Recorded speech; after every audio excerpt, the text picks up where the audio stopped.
በሰማይ ላይ የሚታየው ነጭ መስመር ሚስጥር ምንድነው? የአውሮፕላን ጭስ ነው ወይስ ሌላ ነገር? አንዳንዶች በተለይ አንድ ጓደኛዬ አውሮፕላኖች ማረፍ ሲከለከሉ ነው ምንድነው ያለው ነዳጅ ላይ እየበተኑ ነው የሚሄደው አለ። ሚስጥሩን ግን ሳይንሳዊ በሆነ መንገድ እናረጋግጥ። ሰማይ ላይ አውሮፕላኖች ሲበሩ ከኋላቸው የሚከተለው ረጅም ነጭ መስመር የሚፈጠረው ኮንትሬይልስ በሚባል ሳይንሳዊ ሂደት ነው። ይህ በእርግጥ ጭስ ሳይሆን ከበረዶ ክሪስታል የተሰራ ደመና ነው።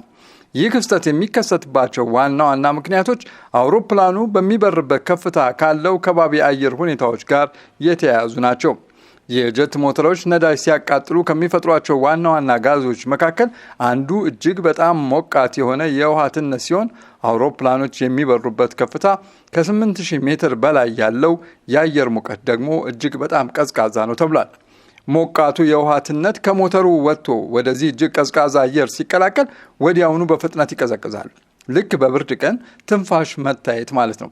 ይህ ፈጣን ውህደት የውሃ ትነት ወደ ጥቃቅን የውሃ ጠብታዎች እንዲዋሃድ ያደርጋል።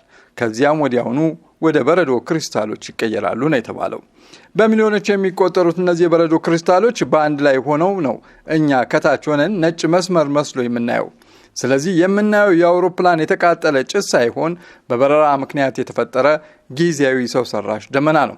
የመስመሩ በሰማይ ላይ መቆየት የሚወሰነው በአብዛኛው አውሮፕላኑ በሚያልፍበት ከፍታ ባለው የአየር እርጥበት መጠን ላይ ነው።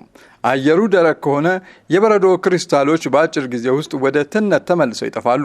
አየሩ እርጥበት የበዛበት ከሆነ ግን ክሪስታሎቹ ለረጅም ሰዓታት ሳይጠፉ በሰማይ ላይ ሊቆዩና ሊሰፉ ይችላሉ ነው የተባለው። በሰማይ የምናያቸው ረጃጅም ነጭ መስመሮች የተለመደ የተፈጥሮ ክሪስታል ሲሆኑ የሚፈጠሩትም በጀት ሞተሮች ከሚወጣው የውሃ ትነትና በከፍተኛ ከፍታ ላይ ባለው ከባድ ቅዝቃዜ ጥምረት ነው ተብሏል። መረጃው ከዚሁ ከሶሻል ሚዲያ የተገኘ ነው።